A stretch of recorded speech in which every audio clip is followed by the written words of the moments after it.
Once upon a time, there lived a young girl named Adaobi, just 19 years old. She was the kind of girl who never complained, even when life gave her nothing to smile about. She had big brown eyes that always looked tired but still gentle, and she moved like someone who had learned to carry sadness without making noise. Since the day her parents died, she had lived with her aunt, Madame Nena, in a small house at the edge of the village. Adaobi was not lazy. In fact, she worked harder than any girl her age.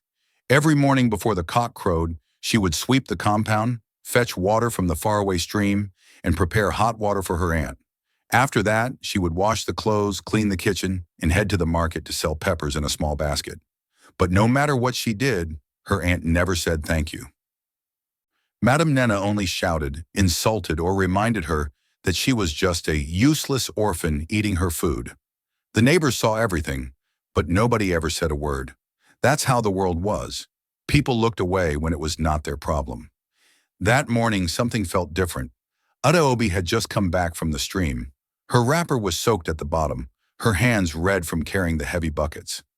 As she poured the water into the drum behind the house, she heard whispers coming from inside the room. Her aunt was talking with someone. "She will marry him today," Madame Nena said in a low, sharp voice. Adaobi froze. She didn't understand what she meant. Who was marrying who? She crept closer and pressed her ear near the wooden window. "She has no one. No mother, no father. Let her marry him." "He has brought the bride price in cash," Nena said. Adaobi's heart dropped. She stepped back slowly, shaking. Her hands were still dripping from the stream water, but she didn't notice. Her chest rose and fell as if she had just run a long distance. That afternoon, Adaobi stayed quiet. She didn't ask questions. She just kept watching. Her aunt was too excited to hide it. She wore her best lace blouse and tied a bright yellow head tie. She brought out a cooler of jollof rice and meat from the kitchen, food Adaobi had never even tasted in that house. Then as the sun started to drop, a man arrived. He was nothing like Adaobi had imagined a husband to be.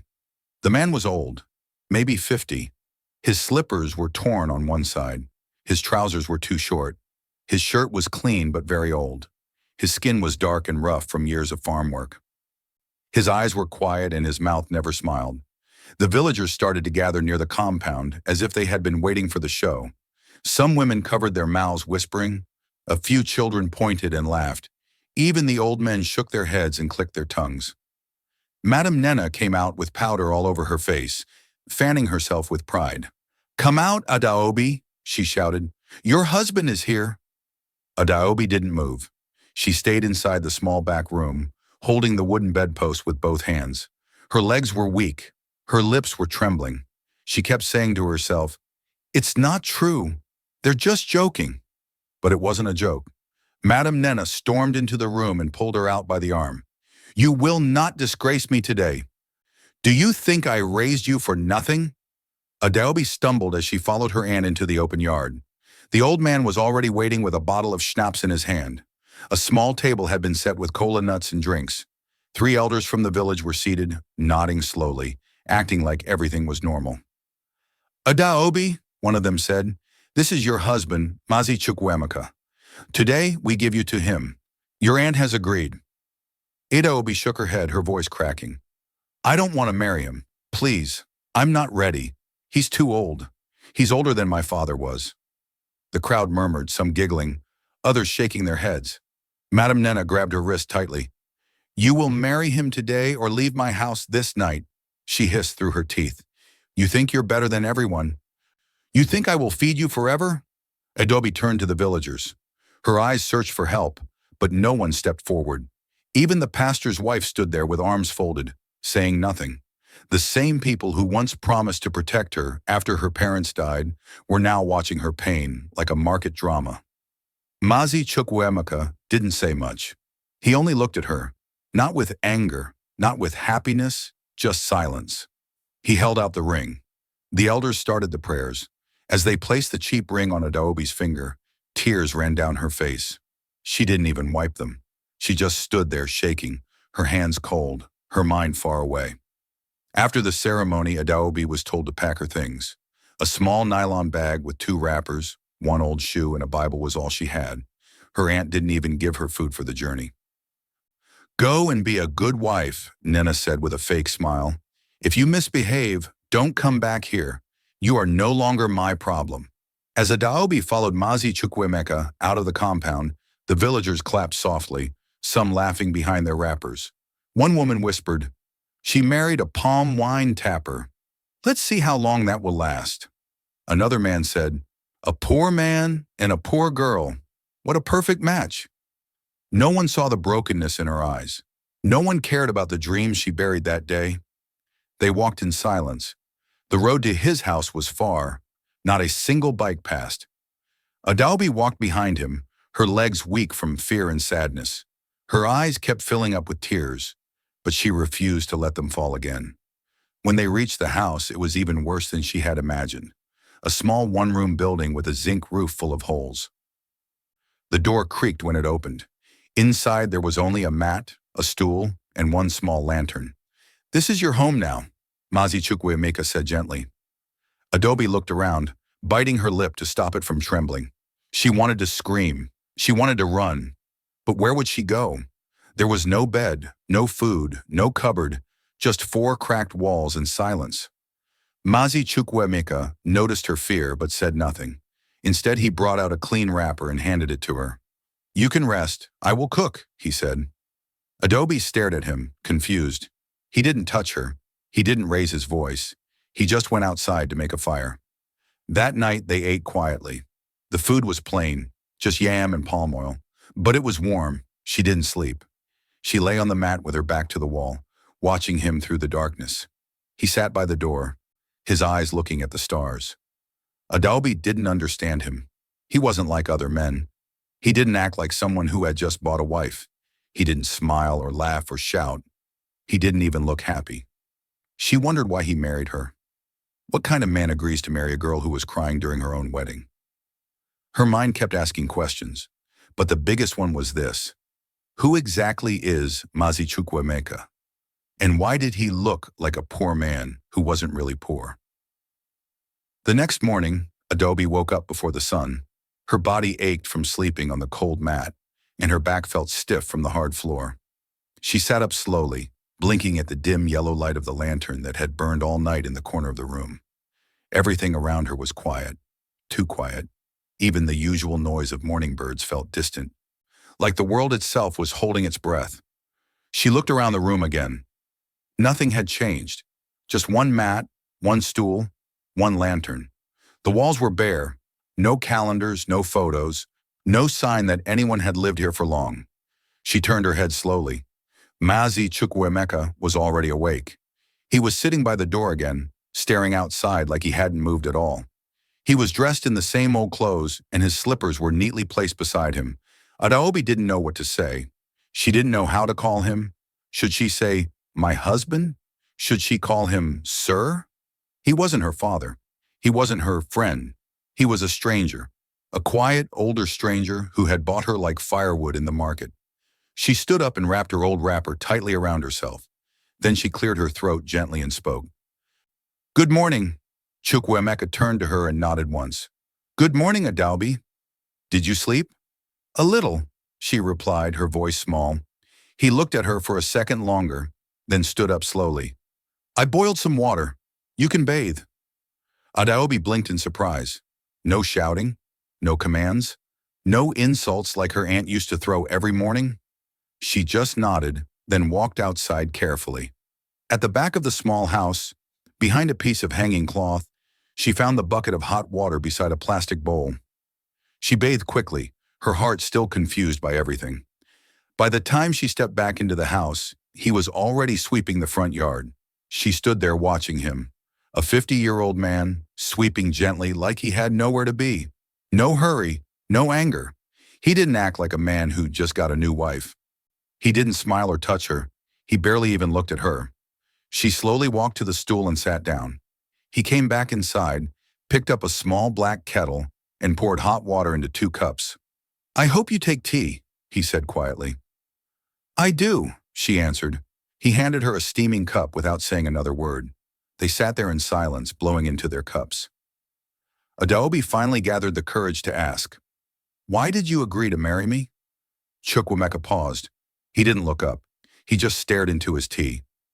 Because you had no one else, he said softly. That answer confused her even more. But you don't even know me. I didn't need to, he said. Adobe blinked. So you just saw me and said yes?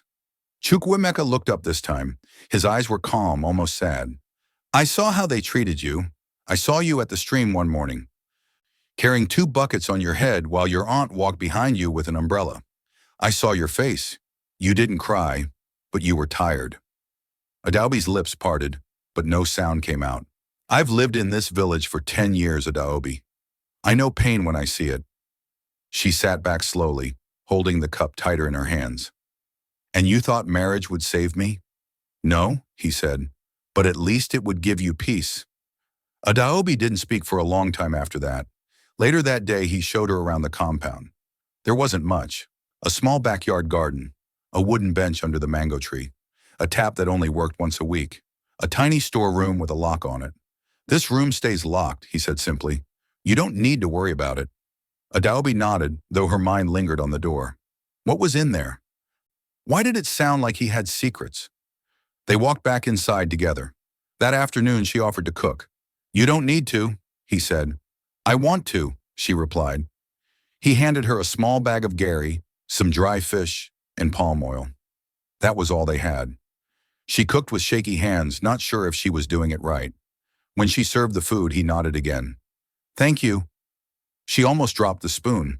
No one had said thank you to her in years. That night, they ate in silence again. When it was time to sleep, he stood up and picked a wrapper. You take the mat. I'll sleep outside, he said. No, she replied quickly. You don't have to. But he shook his head. It's all right. I'm used to it. He stepped outside with the wrapper and lay down on the bench under the tree. Adobe watched him from the doorway. This man confused her. He treated her kindly, but he barely spoke. He gave her space, but locked doors behind him. He walked like a poor man, yet carried himself like someone used to being respected. The next day, something strange happened. She went to sweep the front yard and found a small white envelope on the bench. It had no name, just a blue wax seal. She picked it up and turned it over carefully. Before she could open it, Chukwuemeka came from behind her and gently took it from her hand. That's not for you, he said softly, not angry, just firm. I didn't know, she replied quickly. He placed the letter into his pocket and walked inside. Adobe stood still for a long time. Where was the letter from? Why was it sealed like something from a palace? She followed him into the house. Who sent that? He didn't answer. Is it from your family? Still no answer. Adobe stepped closer. Please, Mazi. I just want to understand. He finally looked at her, his eyes now sharper than before. Don't ask about things that can put you in danger. Adobe froze. What danger? She whispered. Chukwuemeka looked away. You don't need to know. Not now. He walked to the storeroom, the same one he told her never to enter, and opened the lock with a small key he kept on his waist. She peeped just a little. Inside, she caught a glimpse of something strange. 2 metal boxes, a long brown bag that looked like it could carry something heavy, and a black coat with golden buttons. Before she could see more, he shut the door and locked it again. That night, Adobe couldn't sleep. She lay on the mat, staring at the ceiling, her heart racing with questions. Who was this man? Was he hiding something? Why did he move like a ghost? And what kind of danger was he talking about? The next 2 days moved slowly. Chukwuemeka barely spoke. He only nodded or gave short answers.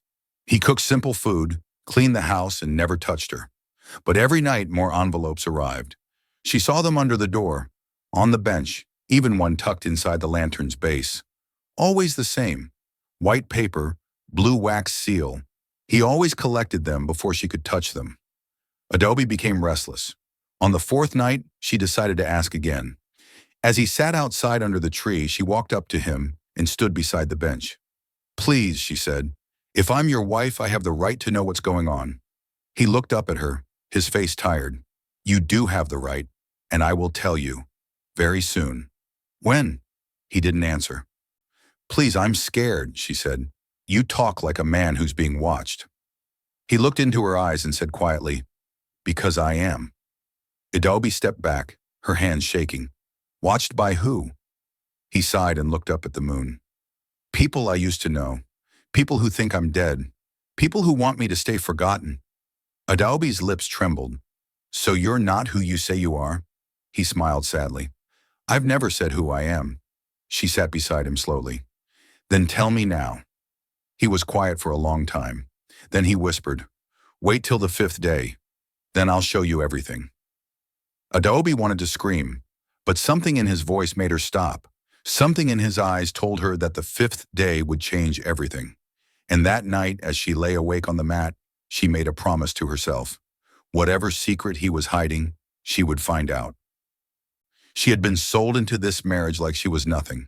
But now she was part of something bigger. And it was only just beginning. That night, Adaobi couldn't sleep again.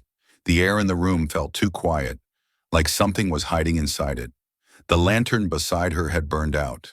The darkness made everything worse. Her eyes stayed open as she stared at the wooden ceiling, counting the lines in the wood again and again. She had counted those lines every night for 5 nights now. Her body was tired, but her heart refused to rest. Too many questions were jumping around in her chest. Who was Mazi Chukwuemeka really? What was in the locked room? Why did those strange letters keep coming? And what would happen on this 5th day he kept talking about? Adaobi turned to look outside. Through the window, she could see his shape under the tree. He was lying on the bench again, wrapped in his thick wrapper, quiet as always. She wanted to walk out and ask him more questions, but her legs felt too heavy. Her mind was spinning, trying to guess what kind of secret could be so big that it had to wait 5 days. She turned to face the wall. The silence continued, until the phone rang. A loud, sharp sound cut through the air like a knife. Adaobi jumped. It wasn't the kind of phone she was used to. This one didn't ring like a normal phone. It made a short, strong buzzing sound. Once, then twice. Then it stopped. Adaobi held her breath and sat up quickly. Her heart beat faster and faster. She didn't even know he had a phone. She had never seen it. She tiptoed toward the door and looked outside. Chukwuemeka was no longer lying on the bench. She turned around fast. Then she heard the voice, low and quiet, from the back room. The one that was always locked. She didn't mean to eavesdrop. She didn't plan to listen. But her legs moved on their own, and before she could stop herself, she was standing near the door, holding her breath. The voice on the phone was deep, male, serious. Sir, we have a problem. They know where you are. Adaobi's eyes widened. There was silence. Then Chukwuemeka replied, in a voice she had never heard before. Calm, strong, not soft like usual. How sure are you? Very sure. They intercepted one of our men in Aba. His last message had your location. They'll come soon. We need to move. Another long silence. Then Chukwuemeka said 2 words that sent a chill down her back. Get the car. Adaobi stepped back so fast she nearly knocked over a small bucket by the wall. She ran to the mat, lay down, and pulled the wrapper over her head, her heart beating like a drum in her chest. Her mind was spinning. Who was they? Why did someone want to find him? What kind of man needs to run in the middle of the night? She lay still, hoping he didn't know she had heard him. A few minutes later, the door creaked open slowly. Chukwuemeka stepped inside, still calm, still quiet. Adaobi, he said gently. She didn't answer. He came closer. I know you're not asleep. Get up, we're leaving. Her head popped out from under the wrapper. Now? Why? Where are we going? He looked at her with tired eyes. Somewhere safe. Adaobi sat up quickly. What's going on? Who called you? What do you mean by, they know where you are? He didn't answer right away. He walked to the bag beside the stool and started packing. Just a few shirts, a small box, his wristwatch, and the same envelope with the blue seal. Adaobi stood. You said you would tell me on the 5th day. He nodded. It is the 5th day. Then tell me now. He zipped the bag and looked at her. I will, but not here. Not in this village.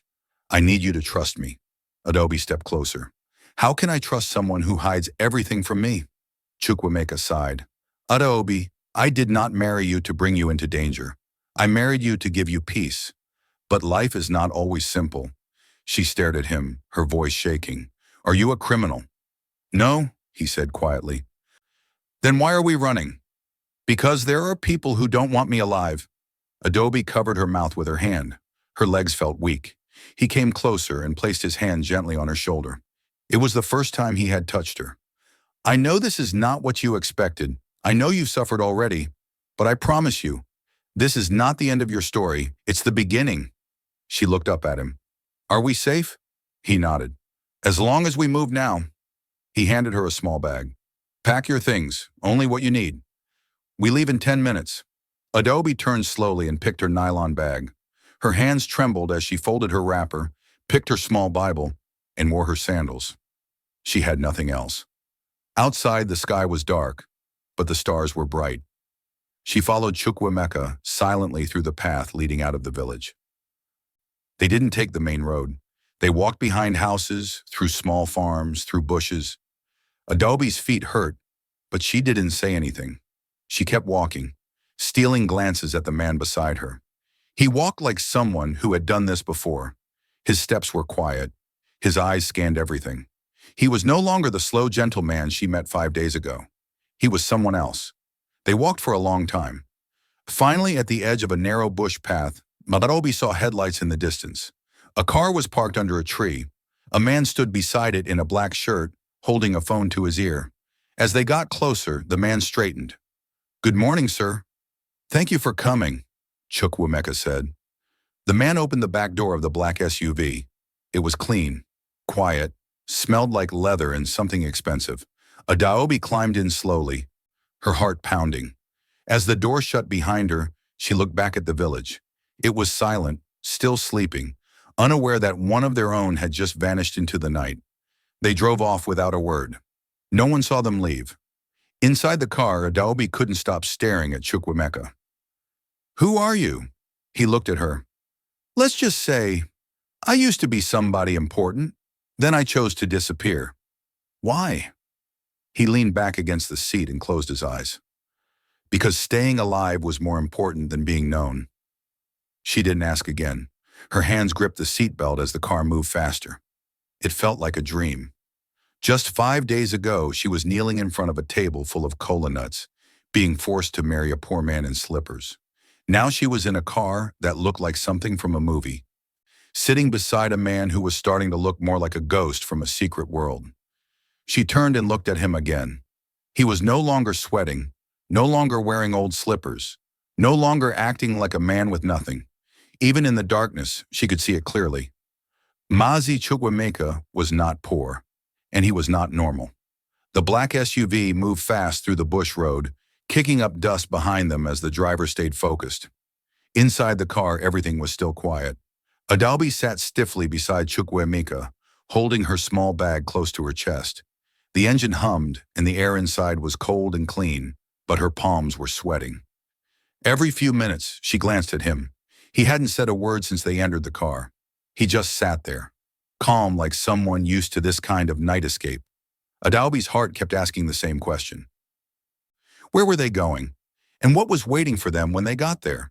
She turned to him again. Can you please tell me now? I've followed you. I've left everything. I've said nothing. But I need to know what's going on. Chukwuemeka took a deep breath and finally looked at her. You're brave, he said softly. I'm scared, she replied, but I'm tired of being blind. He gave her a small nod, then turned toward the window. In less than 1 hour, you will have your answers. She stared at him, confused. What's happening in 1 hour? We arrive. Adobe blinked. Arrive where? But he didn't reply. He simply closed his eyes and rested his head on the seat. The car drove in silence. It was still dark outside, but a faint light had started to stretch across the sky. Dawn was coming, and so was the truth. About 45 minutes later, the driver turned off the bush road and entered a smooth, wide road that led toward the city. Adobe had never been on a road that clean before. There were streetlights, big signboards, and fences that looked like they belonged to rich people. Then she saw it, a black gate with 2 men in suits standing in front of it. They didn't look like gatekeepers. They looked like bodyguards, serious ones. As the SUV approached, one of the men stepped forward and looked into the car. When he saw Chukwuemeka, he nodded and pressed a button. The big gate opened slowly. Adobe's mouth fell open as the car rolled in. It was like entering another world. A wide compound stretched before them, covered in clean tiles. Palm trees lined both sides.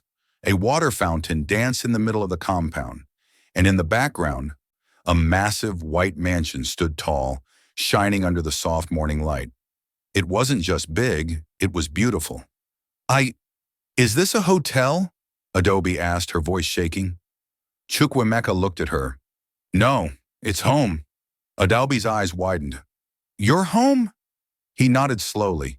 The car rolled to a stop in front of the steps. The driver got out and opened the back door. Sir, we've arrived. Chukwuemeka stepped out calmly. He adjusted his shirt, then reached out to Adobe. She looked at his hand for a moment, then took it. As she stepped out of the SUV, her slippers touched the cold tiles. She looked around. Guards stood in clean uniforms by the building. A maid came running from the side of the house, holding a tray with bottled water and towels. Welcome back, sir. Welcome, madam.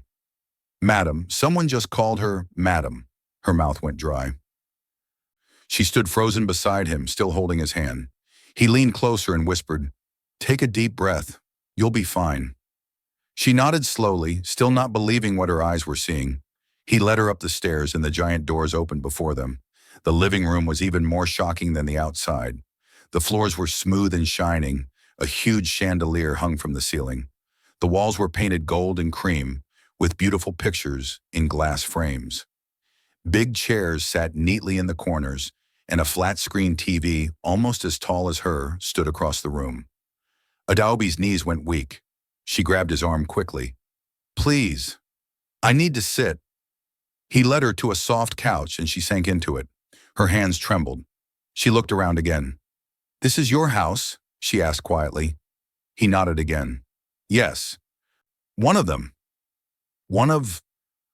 Before she could finish the question, a loud voice interrupted them. So you finally came back? A tall, well-dressed man walked down the staircase. His skin was lighter than Chukwuemeka's, but his face looked similar. Sharp jaw, small nose, straight posture. He wore a black designer shirt and dark trousers. A gold wristwatch shined on his arm.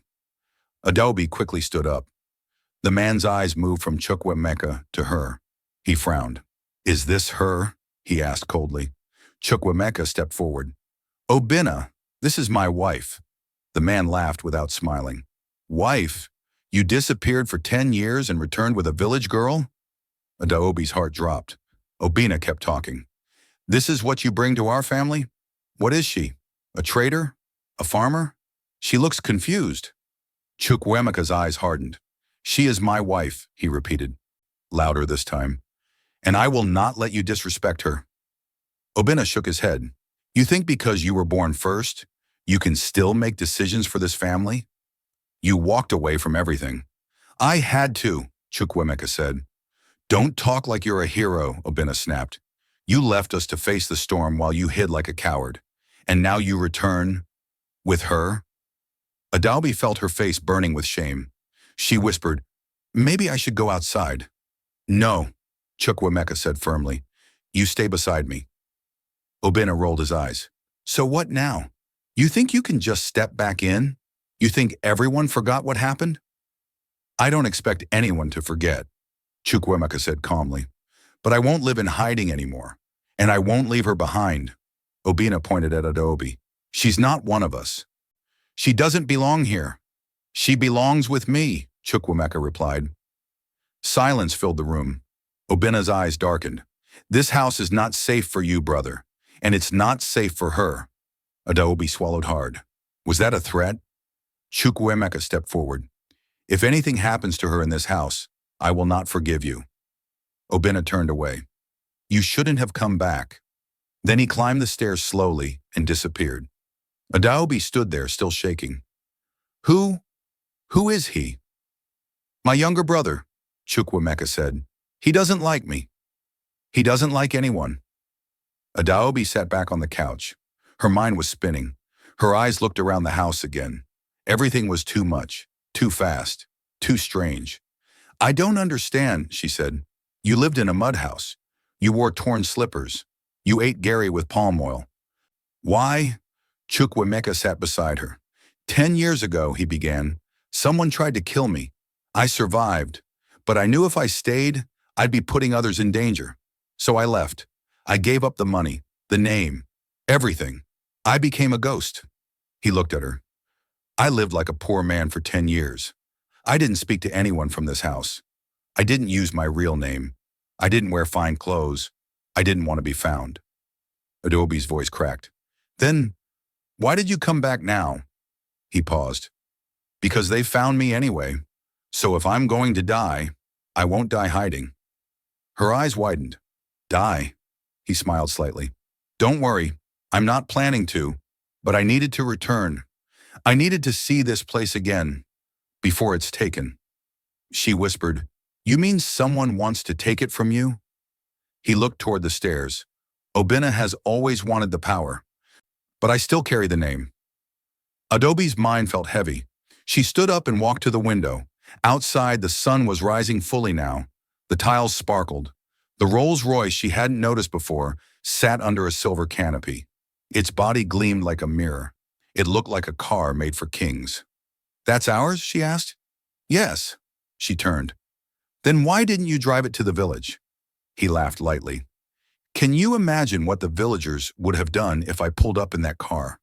Adobe nodded slowly. They would have worshipped you. He stood up and joined her at the window. But I didn't want someone who would worship me, he said softly.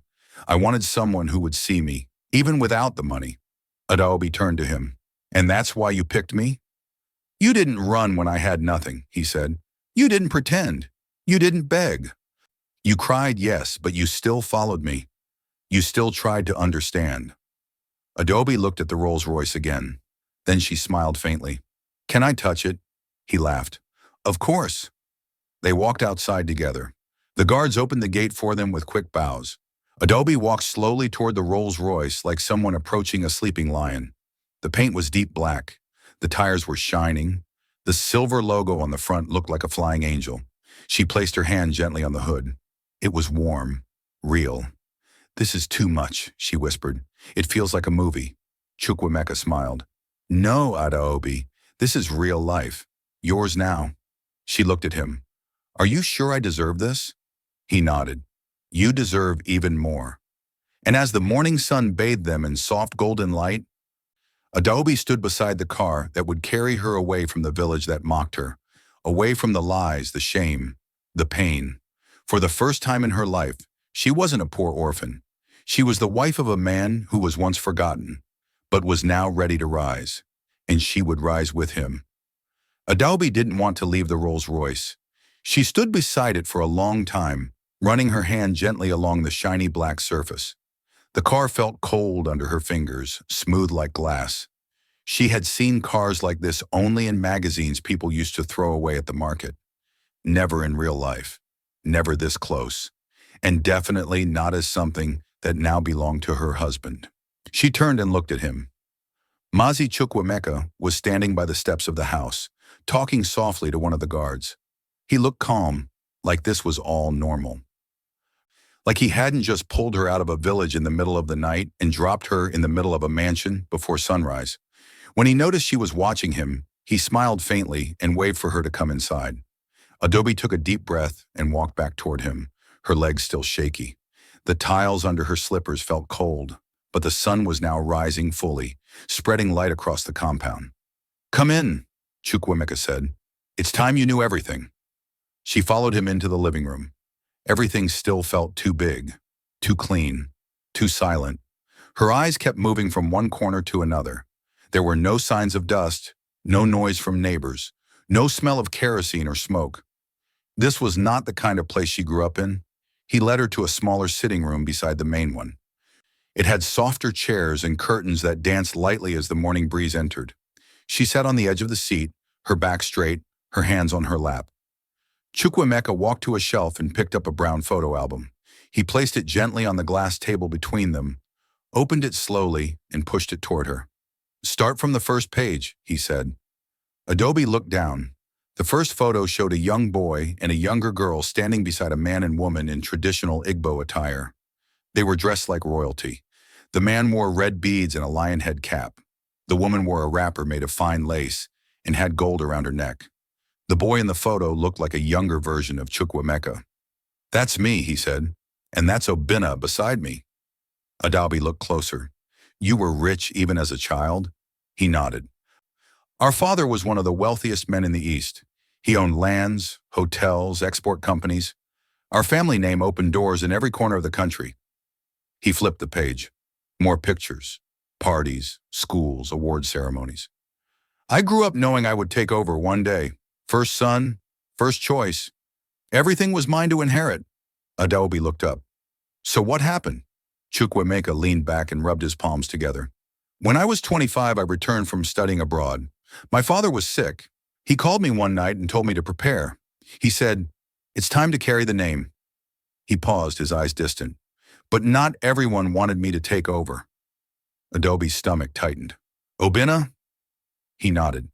"He was always jealous, always quiet about it, but I saw it in his eyes. The day our father signed the company documents in my name, Obinna left the house and didn't return for a week." Chukwuemeka stood and walked slowly to the window. "Then one night everything changed." Adaobi stood too, feeling the tension in the room. "What happened?" "I was driving home from a family meeting. Halfway through the express road, a black car rammed into mine. 3 men came out, armed. They shot the driver first, then opened my door and dragged me out." He turned to face her. "I should have died that night." Adaobi's hand covered her mouth. "What saved you?" "God, and a decision I made in 5 seconds." He sat down again. "One of the men aimed a gun at my head, but as he raised it, I rolled under the car and ran into the bush. I hid for hours. When it was safe, I walked barefoot till morning." Adaobi's voice shook. "Did you tell anyone?" "I called my mother first. She cried. I told her not to tell anyone else, not even Obinna." "Why not?" "Because the attack, it came from inside." Adaobi gasped. "You mean Obinna?" "I don't have proof," he said, "but he was the only one who knew my route that night. The only one who hated me enough." Adaobi shook her head slowly, still trying to understand everything. "So after that, you just disappeared?" "Yes," he said. "I left everything, my name, my wealth, my title. I changed my look, changed my voice, went far away. I had a few loyal people who helped me disappear completely." He looked at her. "That's how I ended up in your village." Adaobi sat back overwhelmed. "For 25 years, he continued, I hid. I lived poor. I kept quiet. I watched the world forget me. But weren't you afraid people would think you were dead?" "I wanted them to," he said. "If they thought I was alive, they'd keep hunting me. I had to disappear completely." Adaobi was quiet for a long time. Then she whispered, "Why come back now?" Chukwuemeka's eyes turned cold. "Because I've seen enough. My family's not the same. Obinna has turned the name into something dirty. He uses the companies for selfish gain. He's doing deals with dangerous people. People who started asking questions about me." "So they found you?" He nodded slowly. "I started getting letters, then strange calls. Someone left a message under my door. They said, 'If you don't return, we'll bring the past to your front door.' That was the final warning." Adaobi's hands shook. "You could have told me," she said. "I didn't want to drag you into it." "But you married me." "Yes, because I needed something real. Not for protection, not for show. Just something honest before everything turned dark again." She stood and walked to the window. "So what now?" "I fight," he said. She turned to face him. "Fight who?" "Anyone who tries to erase me again." There was a long silence between them. Then Adaobi spoke quietly. "Why did you choose me?" He looked at her.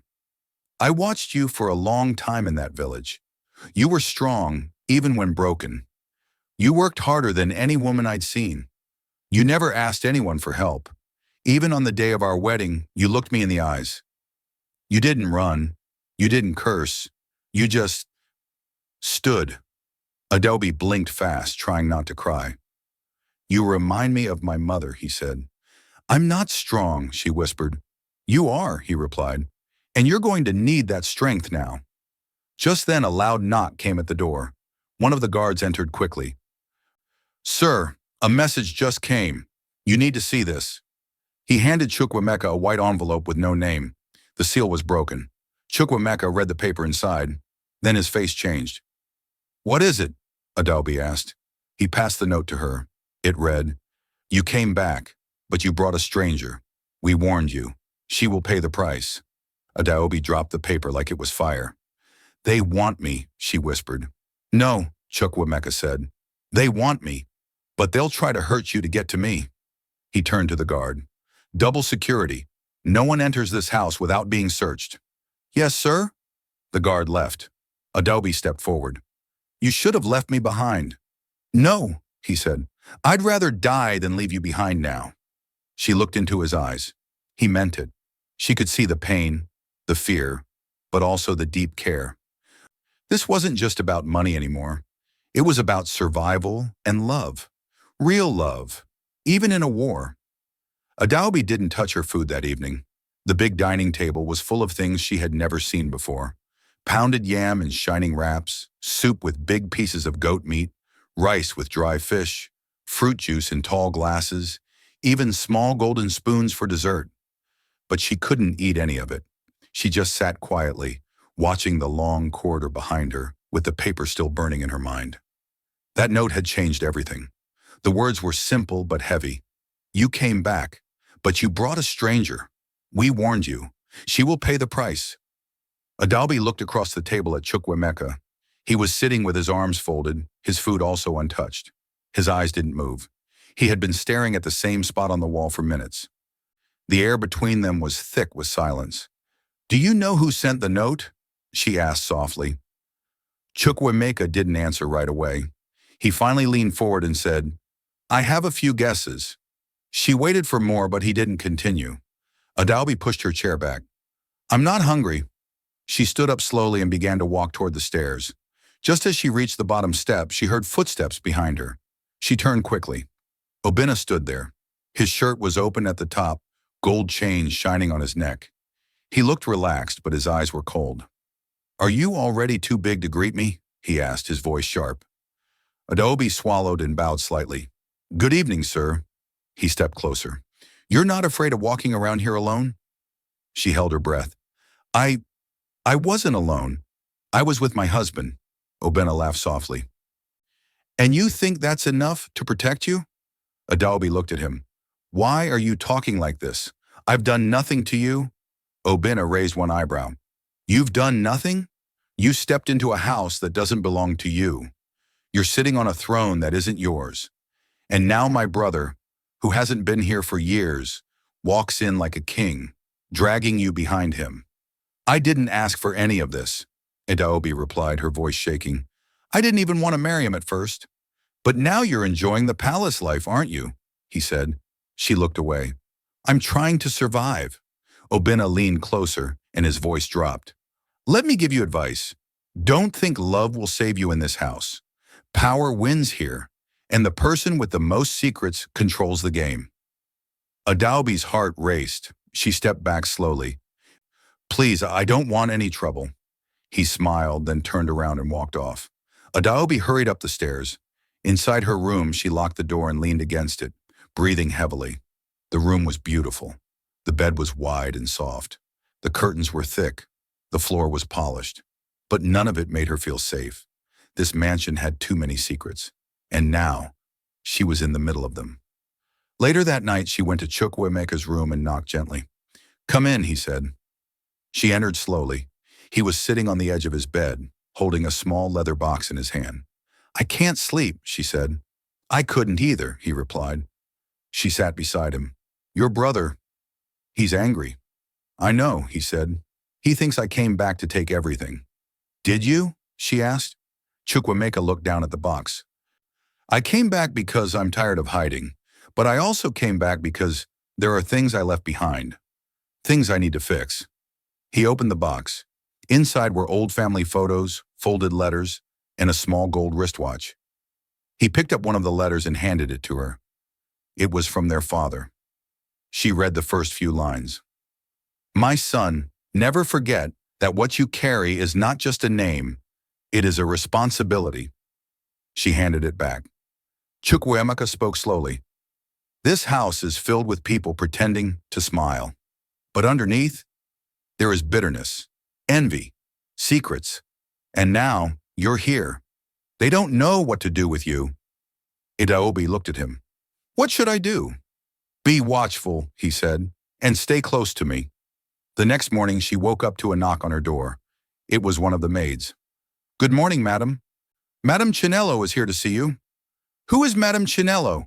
Adaobi asked. The family's lawyer's wife. She says she's an old friend. Adaobi got dressed quickly and followed the maid downstairs.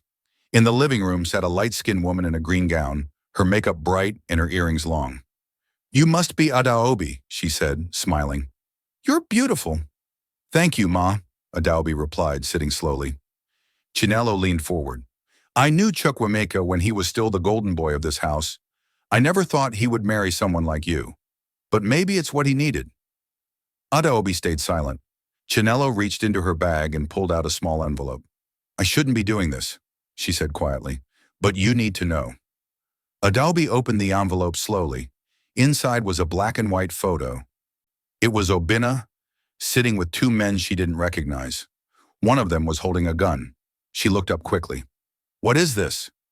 Those are the men who attacked your husband years ago, Chinello said. The man in the middle used to work for Obinna. He was arrested once, but the case disappeared.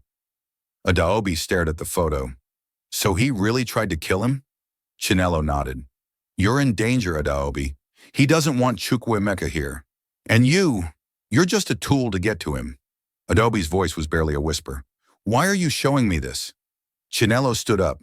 Because the last time someone tried to speak up, they didn't live long. Be smart. Be quiet. And if you ever see Obinna alone, walk away. As she left the room, Adaobi sat frozen. Her mind was spinning. Chukwuemeka came in a few minutes later. He saw her holding the photo. She told you, he said. She said it's not safe for me here. He nodded. It's not. Then why bring me? Because you're the only person I trust. That night she couldn't sleep again. She stood by the window, looking at the compound. Guards were walking around with flashlights. Everything looked peaceful, but it wasn't. Inside the mansion, war was waiting to explode, and she didn't know who would survive it. Adaobi could feel it now. The house had changed. Even though the lights still shined bright, and the guards still walked the compound with flashlights, the air inside the mansion was different, colder, heavier, like something was about to happen. For the past 2 days, Adaobi had stayed close to Chukwuemeka, just as he told her. She didn't leave her room unless he was with her. She didn't speak to any of the staff unless they spoke first. She didn't even eat if Chukwuemeka hadn't tasted the food first. It wasn't that she didn't trust anyone. It was that she didn't know who to trust. One evening, Chukwuemeka called a private meeting in his study. He invited only 3 people. Adaobi, Captain Udo, the head of his personal security, and Madame Chinello. As they sat in the room, Adaobi looked around carefully. The study was quiet and lined with shelves full of thick books. The smell of wood and old paper filled the space. No servants were allowed in. Chukwuemeka stood behind his desk, his arms folded. They're planning something, he said. Obinna has been too quiet. Captain Udo nodded. He was a tall man with a clean-shaven head and a firm voice. We've been watching his wing of the house. He doesn't talk much, but people come in and out at strange hours. One man even left through the back gate. He wasn't on the visitor list. Adaobi leaned forward. So he's hiding something. Yes, Chukwuemeka replied, and I think it's getting worse. Chinello opened her notebook. Do we confront him? No, Chukwuemeka said. Not yet. I want to catch him, not scare him. Captain Udo raised an eyebrow. Then we need a trap. Adaobi looked between them. What kind of trap? Chukwuemeka looked at her. You. She blinked. Me? If Obinna is trying to harm me, he might start with you. You're easier to reach, and he thinks you're weak. Adaobi shook her head. I'm not weak. I know, Chukwuemeka said, but he doesn't, which is exactly why it might work. Chinello leaned forward. But if we use her as bait, and he makes a move, how do we stop it in time? Captain Udo smiled slightly. We won't leave her alone. We'll let him think she's alone, but we'll be watching every step. Adaobi swallowed hard. She had been through a lot already. Married off like a product, dragged into a world of secrets, threatened. Now she was being asked to walk into danger with her eyes open. But something inside her was tired of hiding. "What do you want me to do?" she asked. Chukwuemeka looked at her gently. "Just move around the house. Act like you're relaxed, like you've stopped being afraid. If he's planning to strike, he'll do it soon, and we'll be ready." She nodded slowly. "Okay." The next morning, the plan began. Adaobi wore a bright yellow gown and walked around the house like everything was normal. She stopped at the garden. She went to the kitchen. She even walked past Obinna's hallway twice. Each time her hands were sweating, but her face stayed calm. She kept remembering what Chukwuemeka told her that morning. "Don't act like a victim. Act like someone who belongs here." Hours passed, nothing happened. Then that evening, she went to the backyard alone. The sun was low in the sky. The trees cast long shadows on the ground. Birds were flying home. The air was quiet. She sat on a bench beside the small fish pond, pretending to enjoy the view. Suddenly, she heard footsteps behind her. She turned her head slowly. Obinna.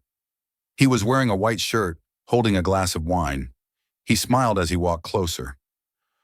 "I was wondering when we'd have a moment alone," he said. Adaobi forced a smile. "It's a beautiful evening." "It is," he said, sitting beside her. "This house has many beautiful evenings, but it can also get very dark." She looked at him. "What do you mean?" Obinna sipped his wine. "I mean, anything can happen, especially when strangers walk in and change everything." She said nothing. "You know," he continued, "you could have had a quiet life. You could have stayed in that village, lived simple, raised a few children. But now, you're here, in the middle of something you don't understand." Adaobi turned to face him. "Then explain it to me." Obinna stared at her. Then he chuckled. "You're brave. I'll give you that." She waited. He leaned closer. "Tell me something. Do you think he'll survive this house?" "What are you planning?" she asked, her voice low. He smiled again. "Nothing. I'm just saying, people who go away for too long shouldn't come back acting like kings." "You want to be the king?" she asked. "I already am," he replied. Adaobi stood up. "I don't know what happened between both of you, but I won't be part of it. I'm not your enemy." "You are," Obinna said calmly, "because he loves you, and anything he loves becomes a target." Adaobi's chest tightened. She turned to walk away. Just as she stepped forward, she heard something drop behind her, a small white envelope. Obinna stood and brushed his shirt. "Give that to your husband," he said. "Tell him the clock is ticking." He walked away. Adaobi picked up the envelope slowly and walked back to the house. Chukwuemeka was waiting in the study with Captain Udo. She dropped the envelope on the table. "He said the clock is ticking." Chukwuemeka opened the letter. Inside was a picture. It showed Adaobi sitting at the fish pond, from a distance, taken without her knowing. Captain Udo's face darkened. "He's watching us." Chukwuemeka nodded slowly. "It's time." "Time for what?" Adaobi asked. Chukwuemeka stood. "We turned the trap around." That night they made the plan. Captain Udo would switch Adaobi's room. Her real room would remain locked and empty to confuse anyone watching. Hidden cameras were placed in the hallway. 2 plainclothes guards were stationed inside the room beside hers. Adaobi would pretend to go to bed early and wait. Around midnight, Adaobi lay on the bed, wide awake. The lights were off. Only the moonlight came through the window. Then she heard it, a soft creak, the door handle turning.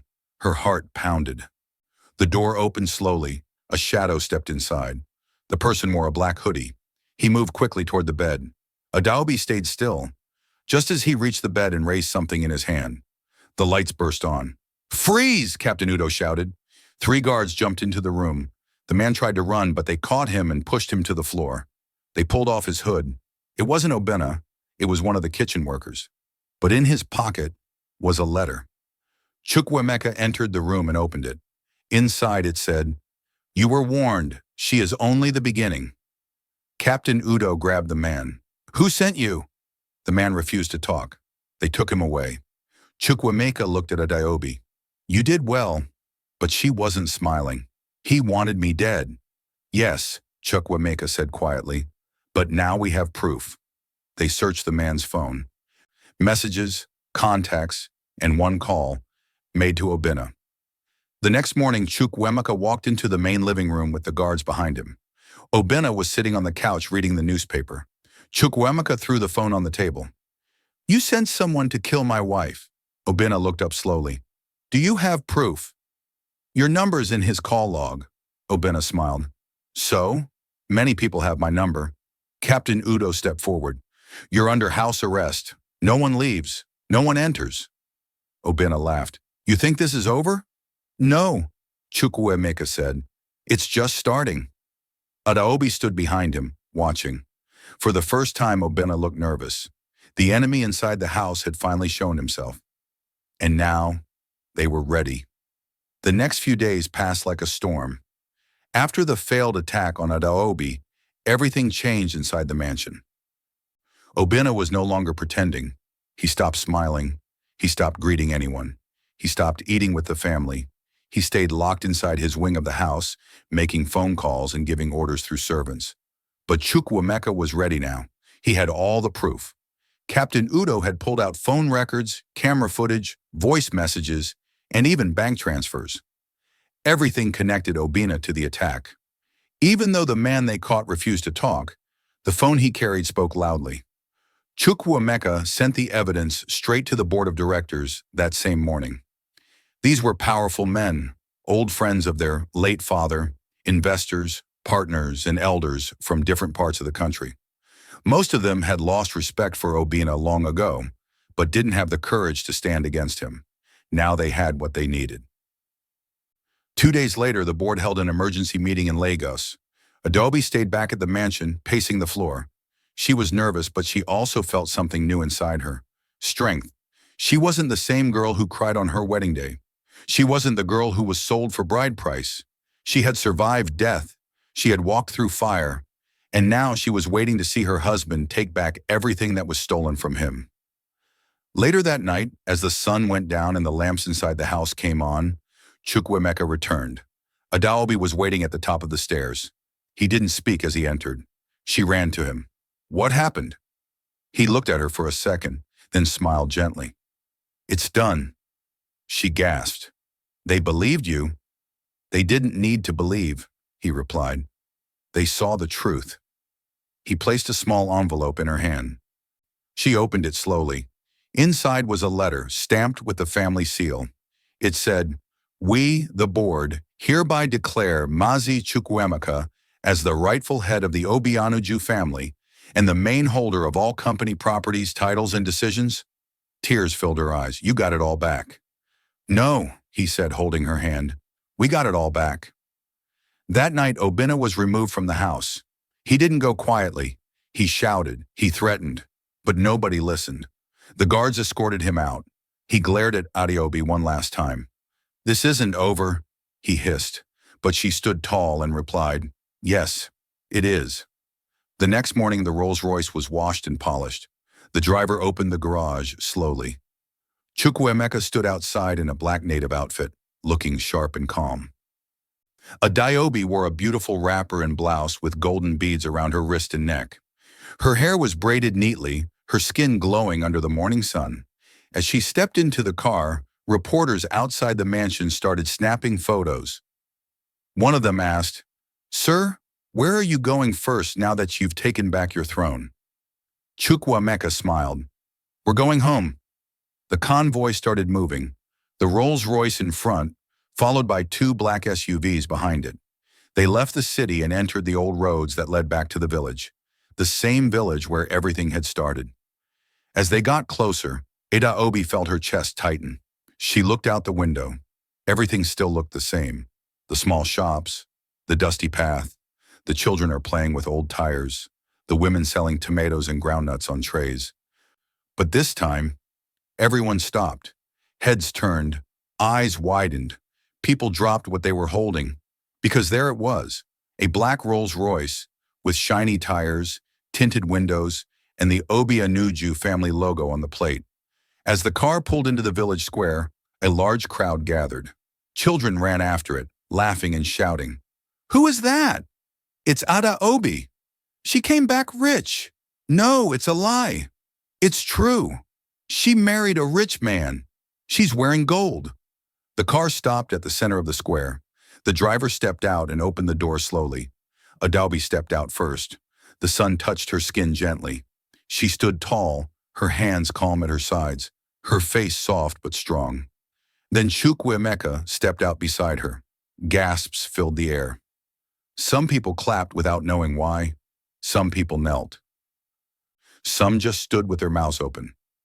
Madam Nena came running through the crowd, her wrapper tied carelessly, sweat on her forehead. "Adaobi," she shouted. "My daughter, my sweet daughter. You're back, thank God." Adaobi turned slowly. The crowd stepped aside for Nena to reach her. She dropped to her knees. "Forgive me. I didn't know. I was only trying to help you. It was poverty that made me act like that." Adaobi looked down at her. This was the woman who sold her like an item, who forced her to marry a man she thought was poor, who never showed her love. Adaobi didn't shout. She didn't insult. She simply said, "You sold me because I was weak, but I found someone who made me strong." She turned to the crowd.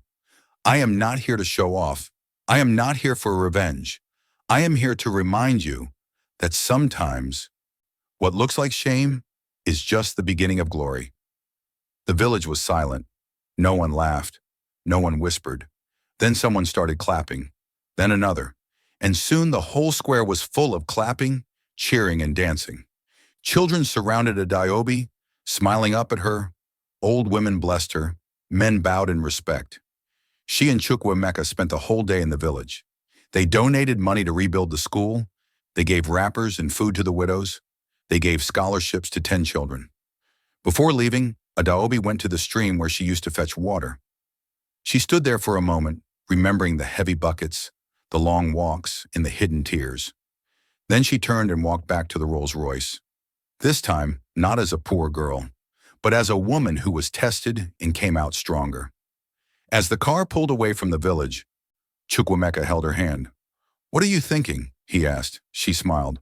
"I was thinking, maybe some pains are not punishments. Maybe they're just paths." He nodded. "And maybe the ones who start low rise the highest." She leaned her head on his shoulder. The road ahead was quiet, but her heart was full, because she knew this wasn't just the end of a story. It was the beginning of a new one where love, truth, and courage would always win.